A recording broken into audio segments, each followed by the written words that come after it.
Europe 1 matin, 6h, 9h. Alexandre Lemay, 8h-20, bienvenue à tous. Culture et bon plan, votre rubrique de l'été dans Europe 1 matin. Vous allez vous évader, voyager tous les jours avec Vanessa Zaza et Nicolas Caro. Bonjour à tous les deux. Bonjour à tous. Alors, d'abord, un livre à nous conseiller, Nicolas. Celui-ci, je crois, ne sera pas forcément le plus évident à glisser dans son sac de plage. Vous l'avez avec vous, c'est pas un roman, c'est un beau livre. Mais oui, regardez comme il est chic avec cet aplat violet sur la couverture grand format, une petite photo en bas bien centrée, un jeune homme, cheveux hirsutes, il vient d'enlever ses lunettes, il a l'air de poser un regard étonné sur nous et sur le monde. C'est Wes Anderson. Wes Anderson, le réalisateur de cinéma, donc. Celui-là même, la Cinémathèque à Paris propose depuis quelques mois déjà, et dépêchez-vous, jusqu'au 27 juillet, une rétrospective et une exposition. Et voilà le catalogue de l'expo par Johanna Agerman-Ross, Mathieu Orléans et Lucia Salvi. Magnifique. Wes Anderson, je rappelle, c'est la famille Tannenbaum, à bord du Darjeeling Limited, La vie aquatique, Moonrise Kingdom. Le livre reprend tout depuis le début et on en a pour son argent. Beaucoup de textes, beaucoup de photos, des entretiens avec Jason Schwartzman, par exemple, un acteur qui jouait dans le deuxième film d'Anderson, Rushmore, et qui revient de temps en temps dans la filmographie. Il raconte comment il a rencontré Anderson, comment il a coécrit ensuite Darjeeling Limited, entretien avec Scarlett Johansson aussi, ou Owen Wilson, bien entendu, son acteur fétiche. Owen Wilson, ils se sont rencontrés à l'école de théâtre au Texas.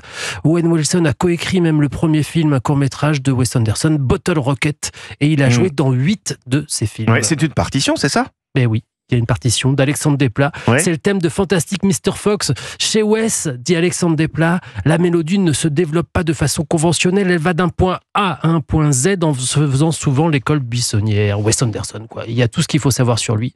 Et tous les objets et tous les accessoires à aller voir aussi à la Cinémathèque en vrai de vrai. Voilà tout ce très beau livre, richement illustré d'ailleurs. Je vous en train de le feuilleter, Nicolas Caro.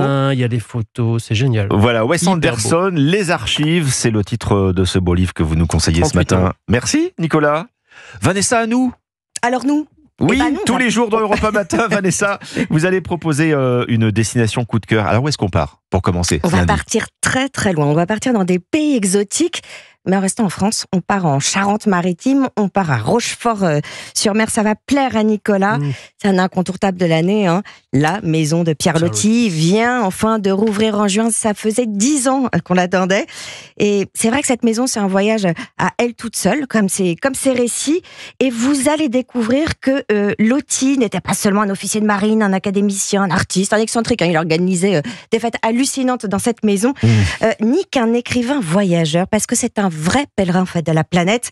Il a sillonné les mers pendant 40 ans, il a découvert 28 pays et il a fait surtout de sa planète son pays, son exotisme.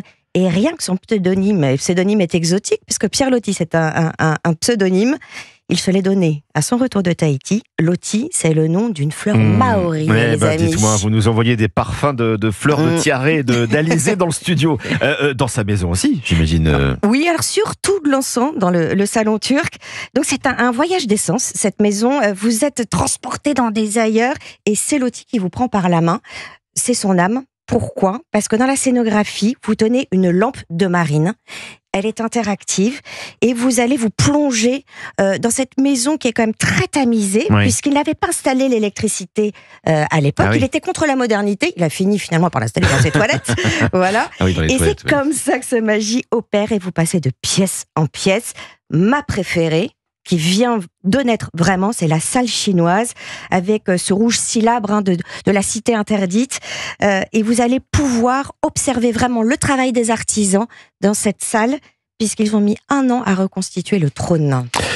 Quel conseil, Vanessa, conseil pratique pour profiter de Rochefort? Alors, comme on est dans une ville au passé maritime, on ne part pas sans avoir visité l'arsenal des mers. La corderie royale en famille, c'est génialissime, c'est interactif. Et puis, vous devez absolument enjamber la Charente en empruntant le fameux transborder qui a plus de 100 ans, celui des demoiselles de Rochefort. Et j'ai une autre maison à vous proposer, une maison d'hôte avec une âme. Ça s'appelle l'Esprit du 8. Voilà, culture et bon plan. Merci Vanessa Zaza. Merci à vous, Nicolas Caro. À demain. À demain.